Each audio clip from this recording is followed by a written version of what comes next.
It was not until he started to mount his horse that he discovered that his troubles were not to stop with being ignored. A sack of flour tied behind his saddle had been cut open, and most of the flour had spilled on the ground.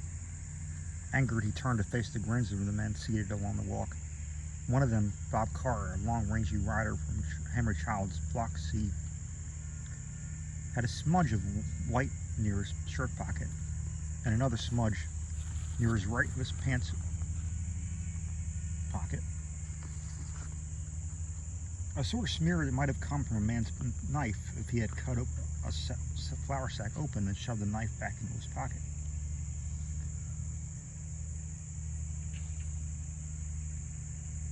Rod had stepped up to the walk. "How'd you get that white smudge on your pocket?" The rider looked quickly down and said, his face flushing, and he looked up. "How do you think?" he said. Rod hit him. He threw his fist in from where it was at his belt, threw it short and hard into the long rider's solar plexus. Bob Carr had not expected to be hit. The blow was sudden, explosive, and knocked out every bit of wind he had. "Get him, Bob!" somebody shouted. But as Bob opened his mouth to gasp for air, Rod Morgan had broke his jaw with his right. Rod Morgan turned and mounted his horse. From his saddle, he looked back. "I didn't come looking for trouble, and I'm not asking for it. I'm a quiet man, minding my own affairs." Yet when he rode out to town, he knew he had opened a feud with the Block C. It was trouble he did not want, and for which he had no time, but whether he liked it or not, he had a fight on his hands.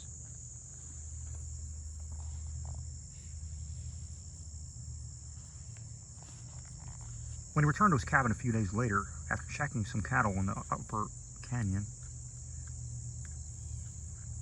there was a notice nailed to his door to get out and stay out. Then his cabin was set afire and much of his gear burned. Ad Tolbert had picked a fight with him and got soundly whipped, but after a few days later, Tolbert was murdered in Buckskin Run. Rod Morgan took to packing a gun wherever he went. As is the case with any person who lives alone or is different, stories were circulated about him and became suspect to many people who did not know him and had never so much as seen him. Behind it, there seemed to be some latent influence, but he had no idea who or what was directing it. Two things happened at once. A letter came from Aloma Day, and Ned Weisel came into the canyon.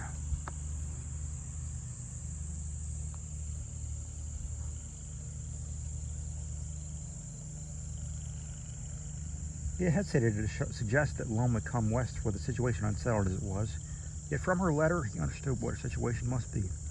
He had written explaining what he could and invited her to come.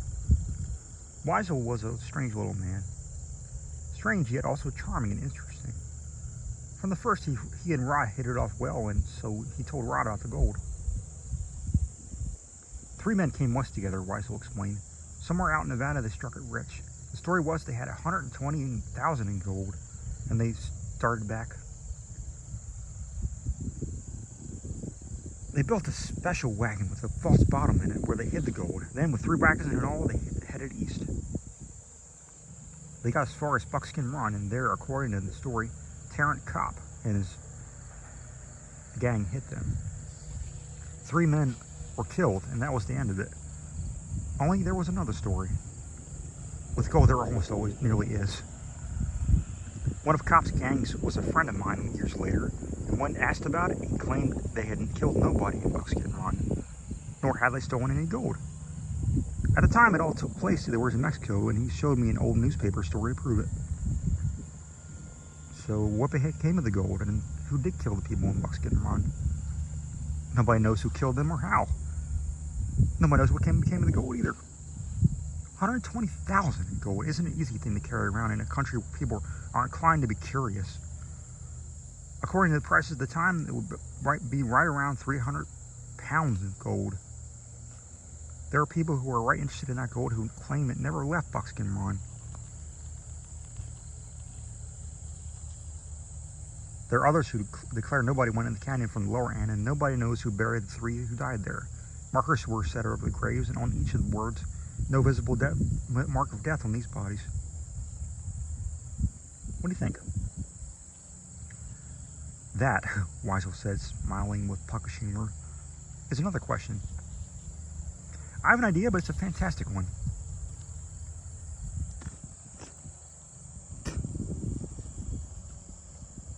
You hold the land now.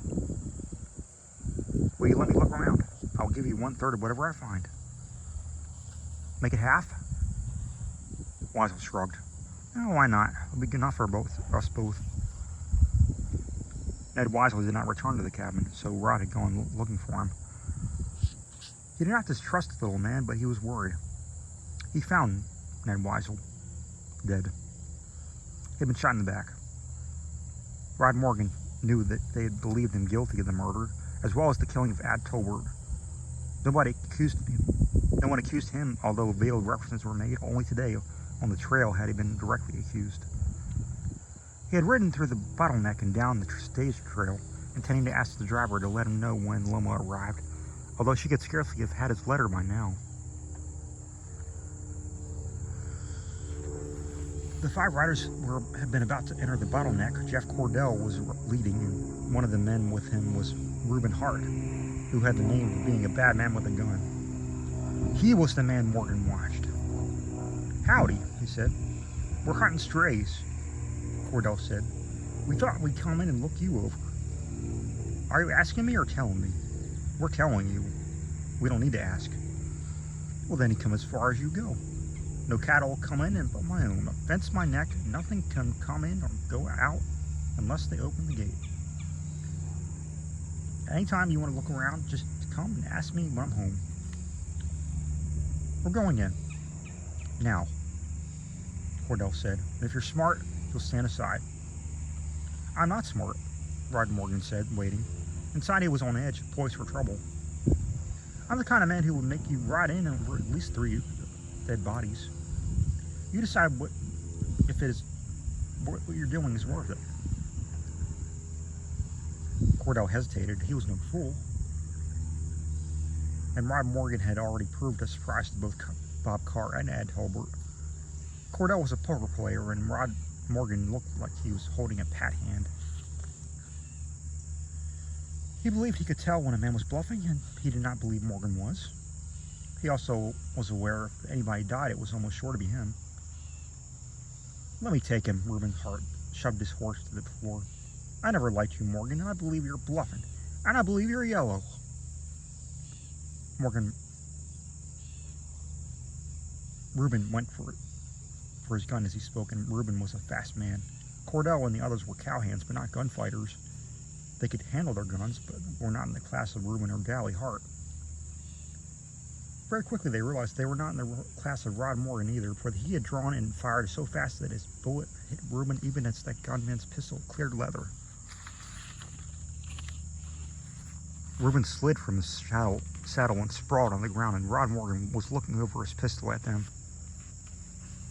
Jeff Cordell noticed another thing. Morgan's gray Mustang stood rock still where Morgan fired, and he knew his own Brock would not do that.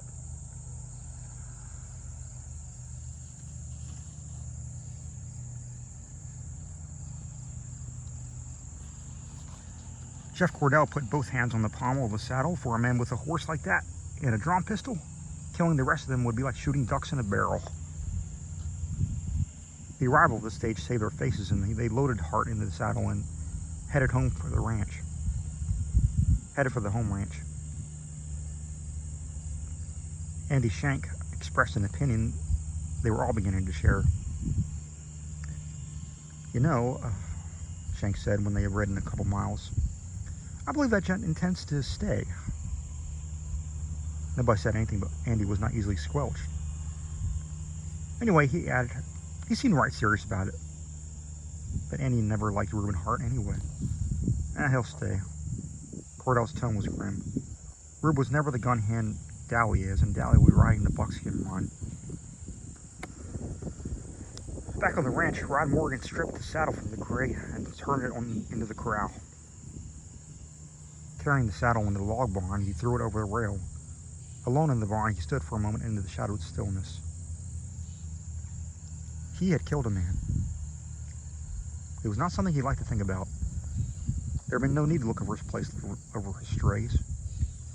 It was fenced at the opening, and there was nowhere else a steer could get into the canyon.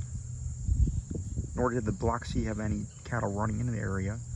It was purely a troublemaking venture. They knew it, and so did he. His cabin was silent. He stood inside the door and looked around. He had built well. They had 4 rooms, plank floors, good solid square logs, and windows with a view. Would Loma like it? Would she like Buckskin Ron? Or would she be afraid? Standing in the open door, he looked back toward the bottleneck. A good 600 yards away, green grass rolled under the slight wind.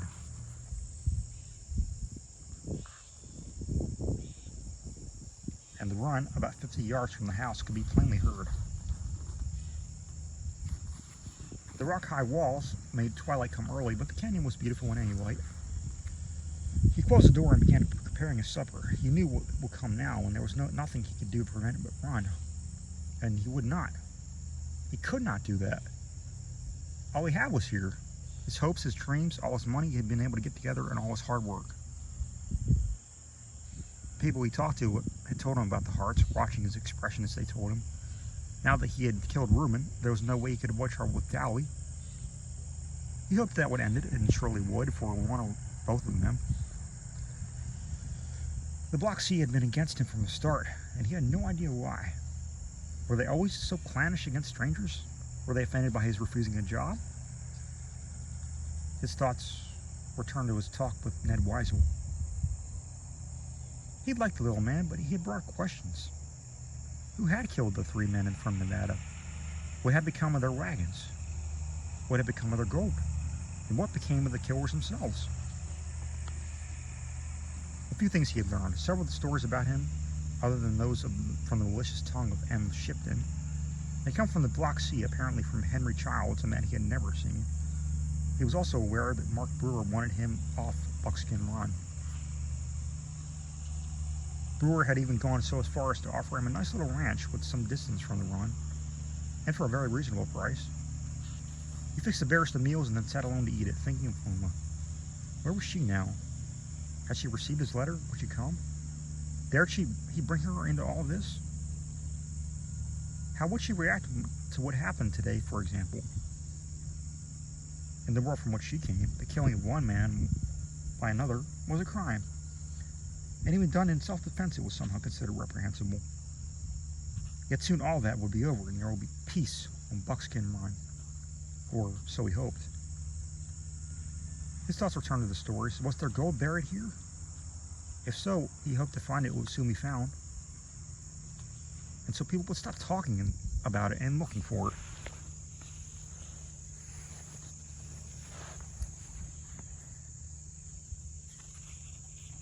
When morning came again, he saddled the gray and rode to the upper end of the canyon, where a dark pool of water invited the flow down from the higher mountains.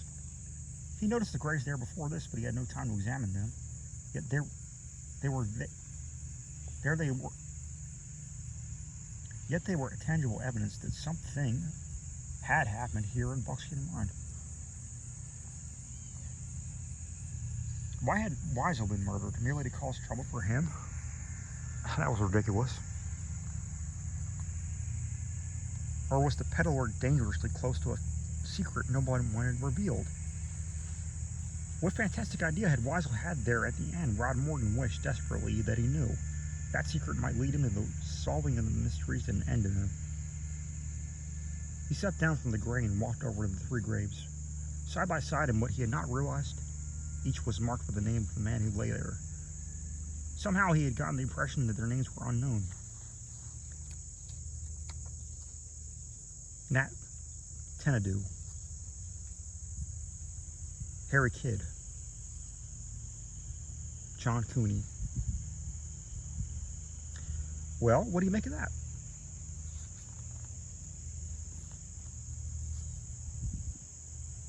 Startled, he looked toward the voice and saw a man seated on a rock beyond the pool, a long, lean man with a red mustache. To have reached that place unheard, he must have moved like a ghost. Rod was sure he had not been there when he dismounted from his horse. Who are you? Where did you come from? The man jerked a thumb back toward the cliffs. Come down from up yonder. I was intended to have a good look at this place, but I heard you wasn't exactly welcoming strangers. He indicated the graves. Know that kid. Big man. Powerful. Don't do a man no good to be strong when a bullet hits him, I reckon. What are you doing here? The man grinned slyly. Same as you, looking out for that there gold. I doubt she was ever taken out of this canyon in those wagons. The 3 big wagons. I seen them. You seem to know a lot about this. Son, them days there wasn't much went on. Josh Shipton didn't know. Josh Shipton? Your Josh Shipton? I should reckon. Never heard of another. What do you know about Josh Shipton? There's a woman in town since she was married to you. He sprang up so suddenly he almost slipped into the pool. Em? You mean Em's here? Son, don't you go telling folks you've seen me.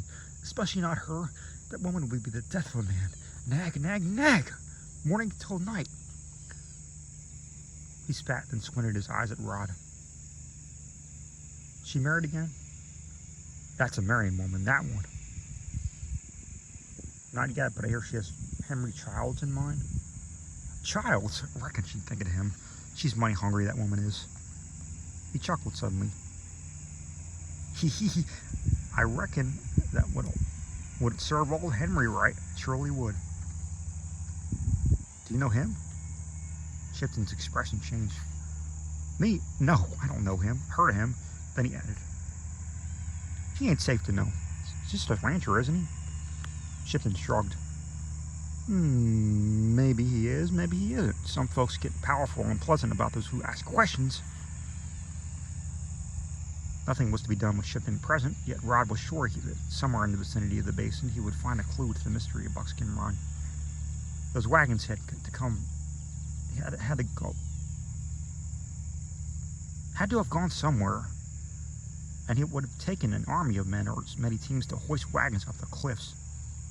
That possibility seemed out of the question. As for the run itself, those cascades could not be negotiated by a canoe, let alone 3 large wagons. Mounting up, he waved a hand at Shipton and rode away. The man was a puzzle and obviously knew more than he was letting on. Could he have been around at the time? It was possible. By the time he arrived at the cabin, he was sure of one thing. However those wagons had escaped, they had not come down this way. The wagons, he decided, were still there. And so was the gold. Riding up to his cabin, he swung down. Only then did he see the big bearded man sitting on the bench in front of the house. This looks like my day for visitors. Did you come with Shipton? Shipton? You don't mean Josh is around? Now that does beat all. Wait till Em hears. I promised I wouldn't mention it. Well, I surely won't. Any man who got away from that woman deserves his freedom. Believe you me. The man stood up. My name's Jed Blue. I'm an old-timer here. Doubt if you heard of me, but because I've been away for a spell.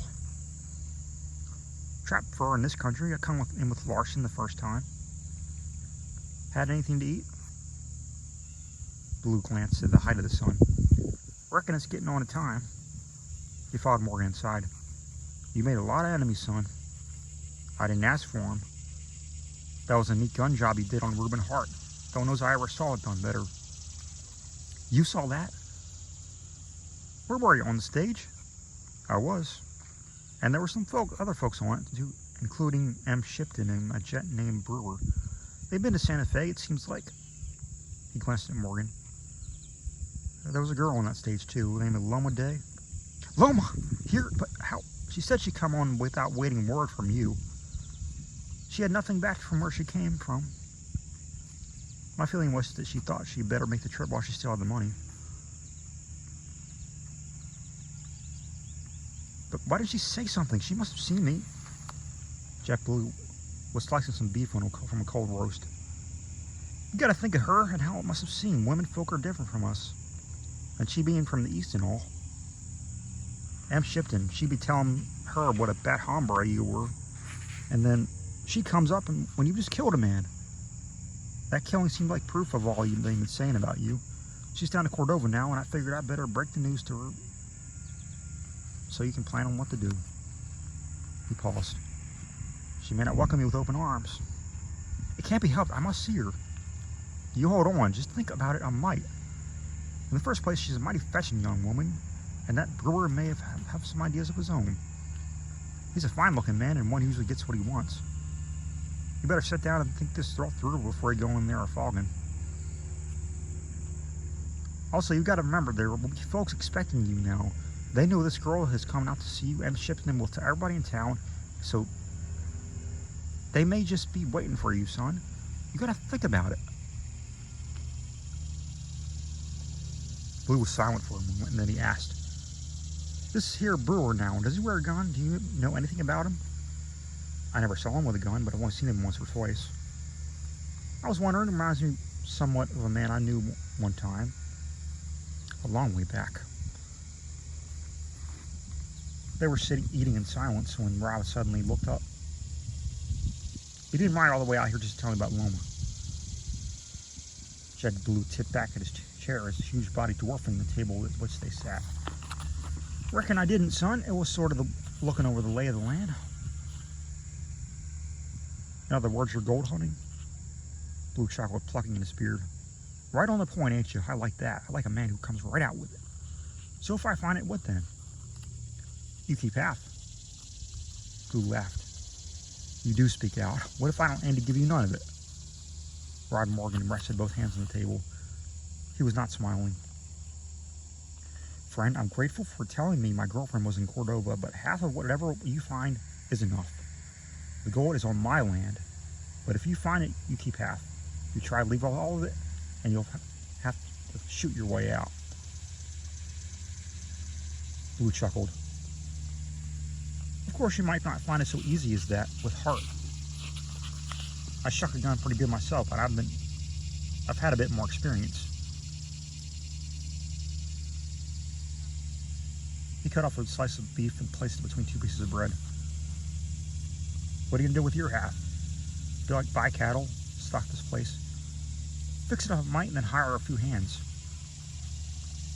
Blue nodded approvingly. "Kenny, makes sense. Easy money is soon gone without a sensible plan." He looked up at Rod. "Don't want a partner, do you? I like to work into a setup like this when I'm a top hand, even though I don't look it." "I'd have to think about it," Rod said. He looked at the big man again, puzzled by something he could not define. There was more to this man than it seemed on the surface, but his impression was the man would be a square shooter. "It might be a good idea," he said, "but I wouldn't take any man in with me who didn't realize what he was getting into." "Son," Blue said, "don't you pay that no mind. I've had wool in my teeth. I'm not one to hunt trouble, but I've stood alone many's a time. When I'm pushed, I can back my play. You and me together, we could show them a thing or two." Rock shoved back his chair. "I'm going to town now. You want to come along?" Jed Blue picked his teeth with a straw. He shoved back his own chair. "Don't mind if I do," he said. "I reckon I might as well get acquainted."